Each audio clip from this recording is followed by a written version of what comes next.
बहुत पुरानी बात है। एक विशाल जंगल में बहुत से पशु पक्षी रहा करते थे।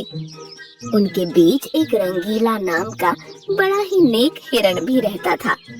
वो बहुत ही मेहनती, मिलनसार और परोपकारी था। वो अपने मन, कर्म और वचन से सबका ख्याल रखता था। किसी का स्वास्थ्य खराब होने पर वो हालचाल लेने के साथ साथ उसके उपचार की भी व्यवस्था करता था। वो जहाँ रहता था वहाँ अपने मेहनत से चारों तरफ हरियाली फैलाए रहता था। एक बार रंगीला स्वयं बीमार पड़ गया। उसे ऐसा बुखार चढ़ा कि उतरने का नाम ही नहीं ले रहा था। उसने स्वयं कुछ जड़ी बूटियां खाई, लेकिन कोई लाभ नहीं हुआ। उसकी बीमारी की खबर जंगल में फैल चुकी थी, लेकिन उसे देखने के लिए कोई नहीं आया। तब उसका मन अधिक मुरझा गया। उससे उठा नहीं जा रहा था। फिर भी वो उठकर कुछ आगे आया और उसने देखा 2 हिरण उसके इलाके में आ गए थे। वो बड़ी बड़ी हरी हरी घास खा रहे थे। उन्होंने जब रंगीला को देखा तो मुस्कुराने लगे। अरे रंगीला, कैसी है तुम्हारी तबीयत? हम तो तुमसे ही मिलने आए हैं, तुम्हारा हालचाल जानने आए हैं।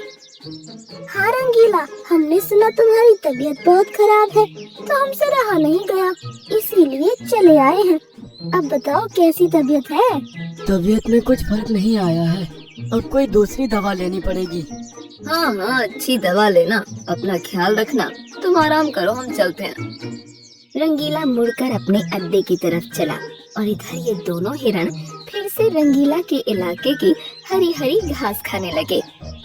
मैंने इस जगह के बारे में जितना सुना था उससे भी अच्छा पाया। रंगीला ने बड़ी मेहनत से गुलशन सजाया है। चारों तरफ हरियाली ही हरियाली है। देखकर और खाकर तबीयत हरी हो गई। आज पेट भर कर खा लेता हूँ, कल रंगीला से मिलने के बहाने फिर आऊंगा। मुझे रंगीला की तबीयत से क्या लेना?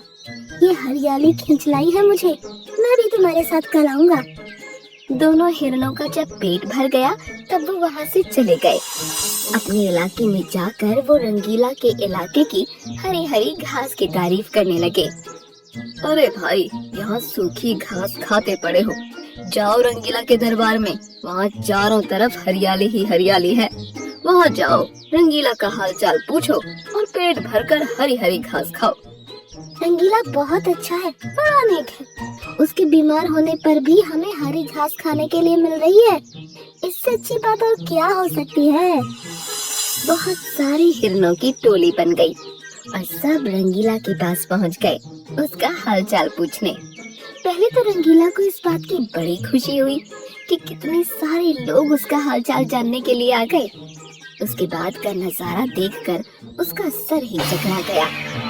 सारे हिरण उसके इलाके की घास खाने में जुट गए थे। कुछ हिरण फल भी खा रहे थे। उनके पास सर उठाकर इधर उधर देखने की भी फुर्सत नहीं थी। रंगीला बेचारा मन ही मन सोचने लगा कि ये लोग मेरे पास 2 घड़ी भी नहीं रुके और घास खाने के लिए जुट गए। अब यही हाल रहा तो मेरे इलाके की सारी घास साफ हो जाएगी। मेरे खाने के लिए भी कुछ भी शेष नहीं बचेगा। कुछ देर बाद रंगीला का एक मित्र मोनू भालू आ गया। उसे आने में देर हो गई थी। माफ करना दोस्त, मैं तुम्हारे लिए औषधि की तलाश में गया था और मुझे बहुत दूर जाना पड़ा। औषधि तो मिल गई, लेकिन आने में देर हो गई। इसे तुम खा लो और जल्दी से ठीक हो जाओ। रंगीला ने औषधि खाई और उसे कुछ समय के बाद आराम मिलने लगा। उसका दोस्त मोनू उसके साथ ही रुका रहा।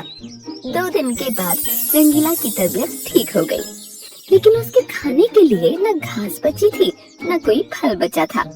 उसकी सारी मेहनत पर पानी फिर गया था। वो उदास हो गया। दोस्त रंगीला, मैं जानता हूँ ये मतलब का संसार है। ज्यादातर सब दोस्ती का दिखावा करते हैं, सब अपने फायदे की सोचते हैं। तुम चिंता मत करो, हम दोनों मिलकर गुलशन सजाएंगे, एक नई दुनिया बनाएंगे।